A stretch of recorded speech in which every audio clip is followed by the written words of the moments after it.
Aujourd'hui, je reviens pour une vidéo que j'avais déjà filmée avant les vacances et j'étais pas satisfaite de mes explications. Donc j'ai décidé de refaire la vidéo pour être plus claire, tout simplement. Donc aujourd'hui, on se retrouve pour une vidéo que vous avez peut-être déjà vue sur la chaîne et que je suis en train de refaire, qui est une vidéo dans laquelle je vais vous parler d'alimentation et d'obésité et de surpoids, et je vais vous parler de l'un des mythes qu'il y a autour du surpoids, qui est que c'est qu'une question de calories. Et que c'est qu'une question de si tu es en surpoids ou si tu es en obésité, c'est que tu manges trop et que tu ne bouges pas assez. Alors c'est pas que c'est totalement faux, c'est que comment je dirais en français, ça induit en erreur si on ne remet pas ça dans son contexte et si on ne comprend pas la globalité et ce qu'il y a derrière ça. Donc j'ai envie aujourd'hui de vous en parler parce que je pense que c'est important pour toutes les personnes là, qui me regardent, qui regardent cette chaîne ou qui tombent là-dessus parce qu'ils font des recherches et qui sont actuellement en surpoids et qui essayent désespérément de faire des régimes, qui arrêtent pas de faire du yo-yo, qui comprennent pas pourquoi, qui se disent c'est eux qui ont un problème de volonté et qui se disent je suis vraiment trop nulle, je suis pas foutue de pas tenir un régime. De tenir un régime, et bien voilà, j'ai envie que vous tombiez sur cette vidéo et que vous ayez enfin des réponses à cette question-là, parce que, non, c'est pas vous, c'est juste que vous avez eu des conseils de merde et qu'on vous a dit que c'était une histoire de volonté, alors que c'est pas tout à fait ça, c'est un peu plus compliqué que ça. Cette vidéo, ça va être la première d'une petite série de vidéos, parce que je vais pas en faire non plus 500 000, mais j'ai envie de revenir sur plusieurs sujets comme ça, qui tournent autour de l'obésité. Vous le savez peut-être, mais je coach sur ce sujet-là et la partie du coaching, c'est plutôt sur la partie mentale, c'est plutôt sur les pensées, c'est sur les émotions, donc c'est pas sur l'aspect nutrition, mais je trouve qu'il y a beaucoup de choses en nutrition qui sont complètement erronées dans notre inconscient collectif et je m'en aperçois avec les personnes avec qui je travaille qu'en fait il y a des croyances qui font que ça les bloque totalement, ils pensent des choses totalement fausses à propos de la nutrition qui est bloquante et c'est pour ça que j'ai décidé de faire cette série de vidéos.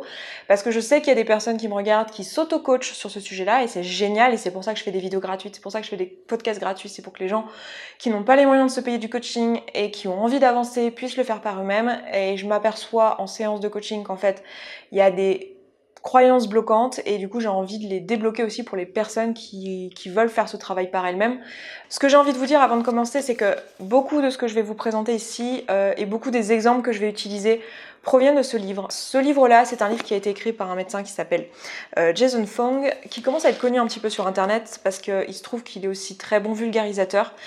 Et si vous connaissez ma chaîne, vous savez que des bouquins de nutrition, j'en ai lu un petit paquet, surtout quand je suis devenue végétalienne, où j'ai lu beaucoup de choses sur le sujet. Vous savez que, comme moi, avoir un médecin qui vous dit A, ça veut rien dire, parce que vous pouvez avoir 3 autres médecins qui vous disent B, C et D, et que en soi, des médecins qui se contredisent, ça fait juste 30 ans que ça arrive. Il y en a qui vous disent faut manger du gras, il y en a qui vous disent faut manger du sucre, il y en a qui vous disent mais non, surtout pas le sucre, ça fait grossir, mais non, surtout pas le gras, ça fait grossir.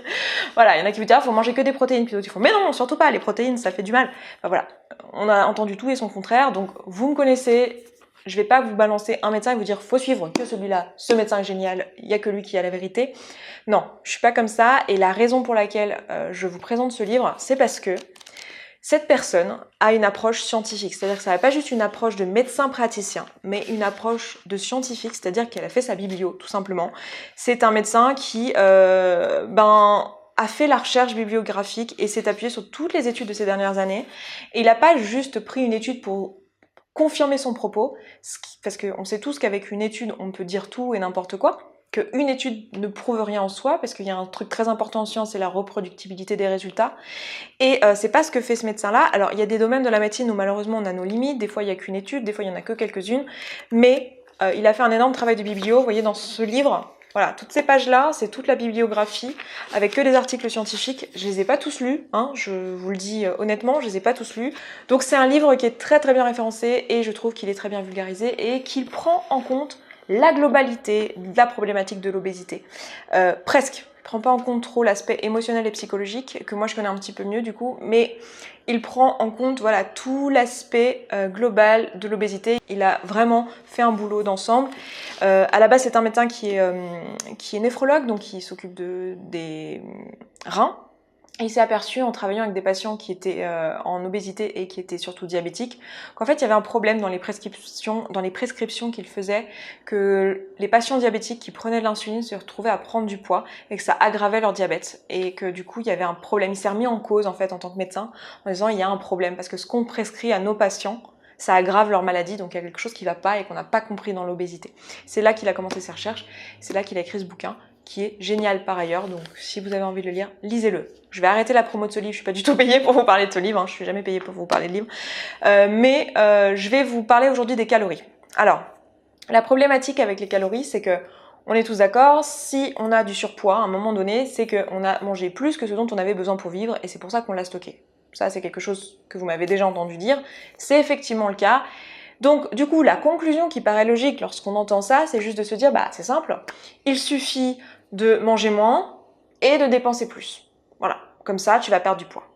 Oui, mais ça paraît logique comme ça, parce qu'on se dit conservation de la masse, conservation de l'énergie, voilà, il n'y a pas de miracle, effectivement. Sauf qu'on oublie un truc, c'est que quand on fait ça, on considère que notre métabolisme, qui est une sorte de boîte noire là pour nous, un truc un peu qu'on ne connaît pas, notre métabolisme va rester fixe, quoi qu'on mange au départ et quoi qu'on dépense comme énergie. C'est-à-dire qu'on part du principe que si on se met à manger moins, notre métabolisme va rester le même, et que si on se met à bouger plus, notre métabolisme va rester le même. Et que du coup, ce qui va manquer en énergie, notre corps va aller puiser dans les graisses. Sauf que c'est exactement pas ce qui se passe. Et les régimes, on l'a vu, si vous en avez déjà fait dans votre vie, vous le savez, un régime, ça va vous faire perdre du poids un certain temps, et ensuite, au bout d'un moment, vous allez reprendre le poids. Dès que vous allez arrêter le régime, même si vous faites un rééquilibrage alimentaire, vous allez souvent, très souvent, pas à 100% du temps, et on va voir pourquoi, mais très souvent, vous allez reprendre votre poids dans les années qui suivent. Et l'obésité, c'est une maladie qui est chronique, c'est une maladie qui est insidieuse, c'est rarement une maladie où tu prends 50 kilos en un an. C'est plutôt, ça arrive dans des cas précis, mais dans l'ensemble, c'est plutôt une maladie où tu prends 2 kilos par an et tu fais ça pendant 30 ans et un jour tu te réveilles, tu as 50 ans et tu es en obésité morbide. C'est plus ça dans la majorité des cas qui se passe. Et pourquoi? Eh bien tout simplement parce que quand on raconte à un patient que sa problématique c'est une problématique de calories, en fait on passe à côté du problème qui est que le poids, ce qui se passe dans votre corps, comme le poids, comme tout le reste de ce qui se passe dans votre corps, c'est régulé. À aucun moment, la quantité de graisse que vous avez sur votre corps ou la quantité de choses que vous mettez à l'intérieur de vous ou votre métabolisme, c'est-à-dire la quantité d'énergie que votre corps dépense juste pour vivre, à aucun moment tout ça n'est pas régulé. À aucun moment tout ça est contrôlable par vous, par votre cerveau, par vos faits et gestes. C'est pas vrai. Vous ne contrôlez pas votre température de votre corps, vous ne contrôlez pas votre respiration, vous ne contrôlez pas votre sommeil, vous ne contrôlez pas votre rythme cardiaque. Eh bien, vous ne contrôlez pas plus le nombre de graisses que vous avez sur le corps et vous ne contrôlez pas plus ce que vous mettez dans votre estomac. Et là, je sais qu'il y a plein de monde qui va dire « Mais si, il suffit de résister, il suffit de faire attention, il suffit de regarder, de surveiller son alimentation. » Et on va faire une analogie pour un peu mieux comprendre tout ça. Mais ça serait la même chose que dire à quelqu'un « Mais si, tu peux très bien décider de ne pas t'endormir, enfin, il suffit de résister au sommeil. » Oui, ça va marcher un certain temps, mais au bout d'un moment, tu vas juste tomber de sommeil. Pareil pour la respiration, c'est comme dire à quelqu'un eh bien t'es essoufflé parce que t'as couru, c'est facile si tu arrêtes de respirer vite, là contrôle-toi et fais attention et respire pas vite et tu verras, c'est possible. Oui, mais au bout d'un moment, la personne elle va se remettre à respirer. Pourquoi? Parce que c'est pas parce qu'il y a une part du processus qui est conscient que tu as le contrôle sur tout le processus. C'est pas vrai. On n'a pas le contrôle sur tout ce qu'on mange. Vous pouvez demander à beaucoup de personnes qui font des crises d'hyperphagie, qui font des crises de boulimie, ou même simplement des personnes comme vous et moi qui obsèdent autour de la nourriture toute la journée parce qu'elles essayent de faire attention et qui pensent toute la journée aux cookies, aux pépitos, juste parce que ce matin il y a quelqu'un qui leur en a parlé et toute la journée c'est brouhaha mental, pépito, pépito, pépito, pépito, pépito, toute la journée. La personne, si elle finit par manger un pépito, je suis désolée, mais elle n'avait pas totalement le contrôle sur cette décision-là. Elle a eu son cerveau à un moment donné qui a tourné en boucle sur quelque chose, alors que quelqu'un d'autre à côté, n'y penserait pas. Et du coup, ça serait vachement plus facile pour cette personne-là, si elle voit un pépito, de ne pas en avoir envie, parce qu'elle n'a pas pensé à des pépitos toute la journée. Donc, on n'est pas égaux face à ça, et il y a effectivement quelque chose qui se passe, et ce quelque chose, il est d'ordre hormonal. Il y a des hormones qui contrôlent votre poids. Donc, je vais faire une analogie qui n'est pas du tout la mienne, qui est celle du Dr Fung, parce que je la trouve super bien, qui est cette analogie que le poids, c'est un peu comme si on s'était rendu compte que dans la pièce dans laquelle on est, là, actuellement, il faisait trop froid. Il fait 15 degrés. Voilà. Et on se dit, voilà, on n'a pas envie qu'il fasse 15 degrés, c'est pas du tout agréable de faire 15 degrés, et on voudrait qu'il fasse 20 degrés. Donc, analogie, on fait, je sais pas, 100 kilos, je vais mettre 100 kilos parce que c'est un poids rond, ça va pas du tout, on n'a pas envie de faire 100 kilos, on trouve pas ça cool de faire 100 kilos, on aimerait bien faire 80 kilos, et du coup on va essayer de changer ça. Donc là, il fait 15 degrés dans la pièce, on veut changer ça, on se dit bah voilà, on a remarqué que si il faisait froid, c'est tout simplement de la thermodynamique, hein, c'est parce qu'il y a plus d'air froid que d'air chaud dans la pièce, tout à fait vrai. Effectivement, c'est vrai. De la même manière que quelqu'un qui est en surpoids, c'est parce qu'à un moment donné, il a mangé plus que ce dont il avait besoin pour vivre, tout à fait vrai. Du coup, qu'est-ce qu'on fait? On se dit bah c'est simple, il suffit de mettre un radiateur dans cette pièce où il fait 15 degrés. Il suffit de brancher un radiateur à 24 degrés. Ça va nous faire monter la température de la pièce.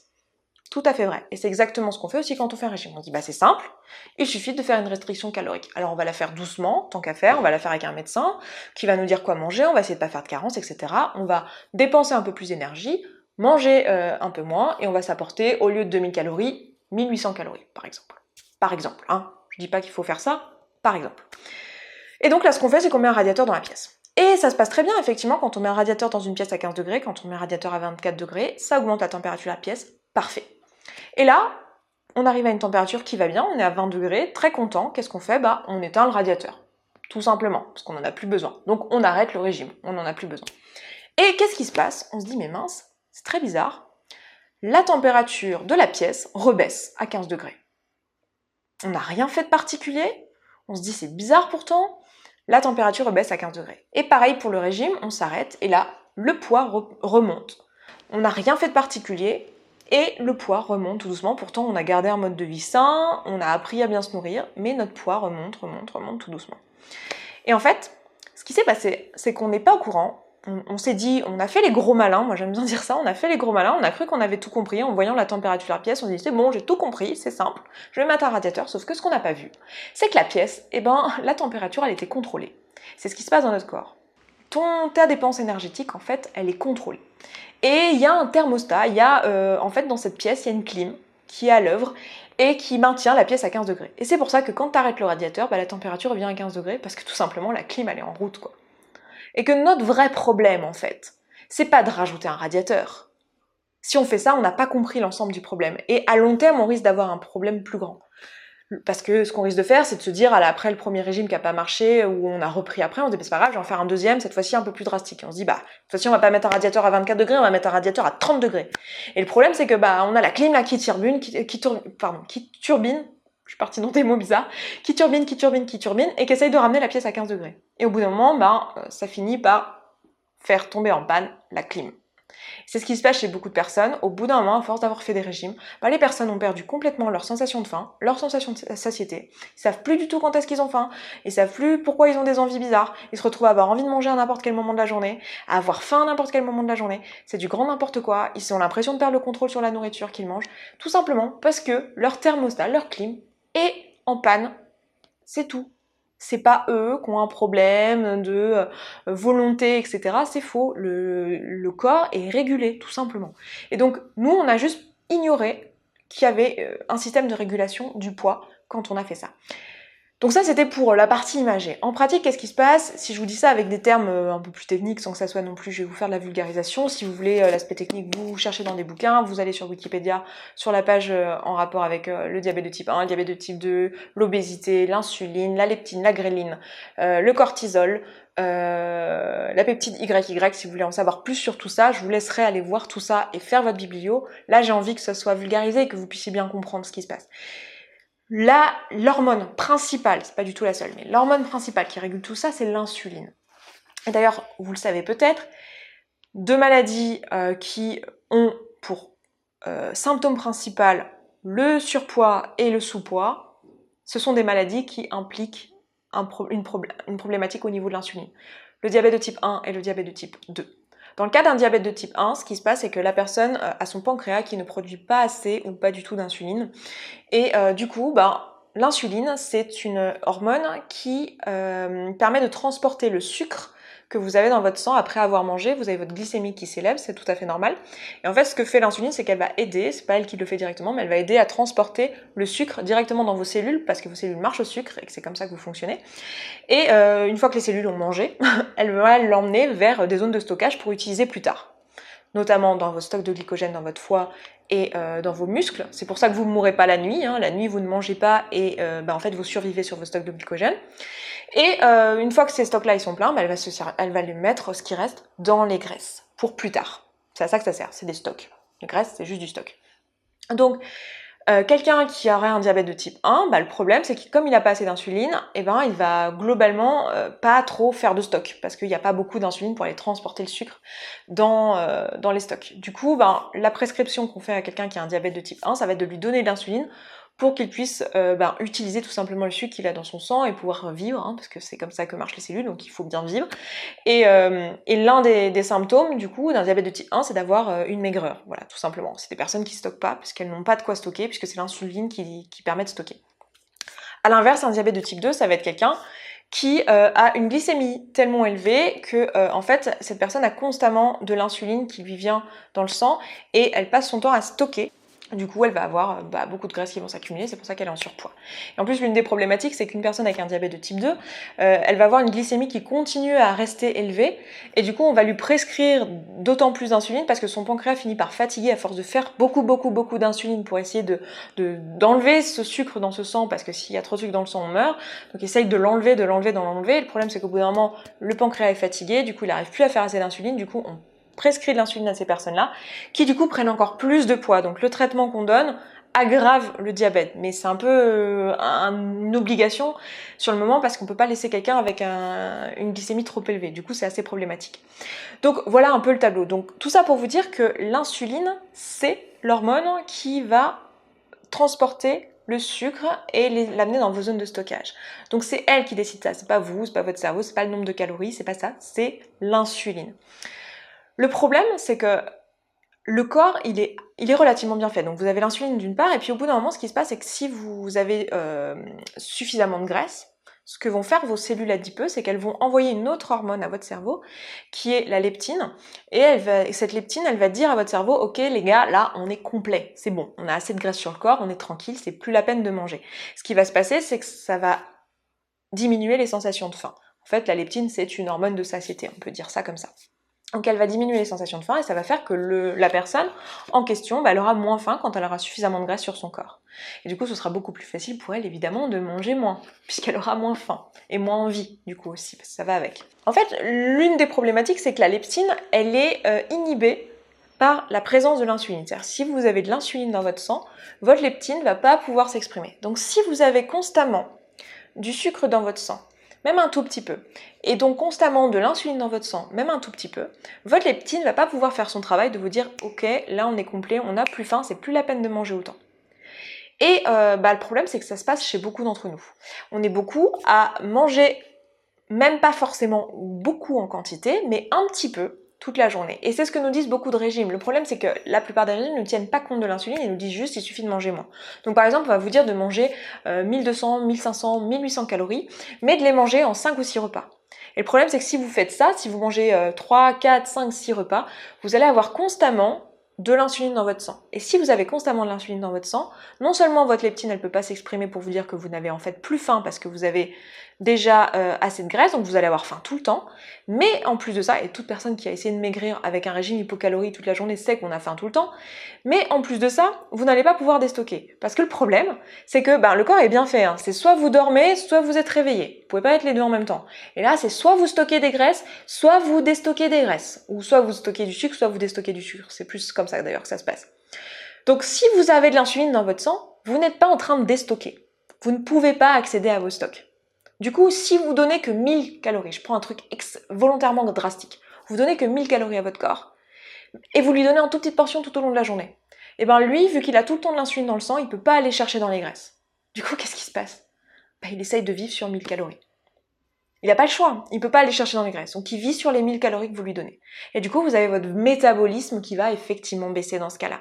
Et du coup, qu'est-ce que vous allez avoir comme symptômes ? Vous allez avoir froid, vous allez être fatigué, vous allez être gronchon, vous allez avoir tous les symptômes qu'on connaît des régimes, où on est tout un peu genre un peu flagada, parce que votre métabolisme il baisse et il essaye de diminuer toutes les choses un peu inutiles. Alors que si vous mangez même un tout petit peu moins que d'habitude, mais vous le mangez sur une période beaucoup plus courte, votre insuline va pouvoir baisser et vous allez pouvoir accéder à vos stockages et recalibrer un petit peu votre thermostat, parce que le thermostat de votre pièce, donc votre poids de forme, en fait, il est régulé par vos hormones et l'insuline est au centre et au cœur de tout ça. Donc ce qu'on veut, c'est laisser le corps s'exprimer et arrêter de se jouer apprenti nutritionniste. Je dis ça, mais en fait, je vous avoue que ça m'agace d'entendre des régimes restrictifs parce que je sais que ça ne marche pas et d'un point de vue scientifique, ça marche pas, donc c'est hyper frustrant. Mais essayer de jouer avec les calories en disant ça va marcher, etc. Oui, ça marche sur le moment, évidemment. Si à un moment donné vous enlevez tellement de calories ou vous dépensez tellement de calories, votre corps il va pas avoir le choix, il va quand même trouver un moyen d'aller chercher dans les graisses, etc. Mais on peut pas juste plutôt remettre ce thermostat à la bonne température. Vous voulez être à 20 degrés, bah, réglez la clim à 20 degrés plutôt que de rajouter un radiateur. Et il y a plein de gens qui vivent toute leur vie avec la privation et qui vivent toute leur vie avec un radiateur dans leur pièce en fait. Et moi ça me frustre beaucoup et j'avais envie de faire une vidéo là-dessus pour vous expliquer ça, pour vous dire qu'en fait l'obésité c'est pas une maladie qui est due à un déséquilibre calorique en fait. L'obésité, c'est une maladie qui est due à un déséquilibre en insuline. Et le problème de ça, c'est qu'on mange trop souvent, toute la journée, c'est ce qu'on nous vend, c'est ce que les industriels nous vendent, c'est ce que socialement on a appris, le petit-déj c'est le moment le plus important de la journée, gna gna gna. On nous a appris qu'il fallait snacker, que dès qu'on avait faim, c'était la fin du monde, il fallait absolument manger, alors que le corps il sait très bien survivre à la faim, il est là pour ça, les stocks sont là pour ça, on n'est pas fait pour se nourrir 12 millions de fois toute la journée.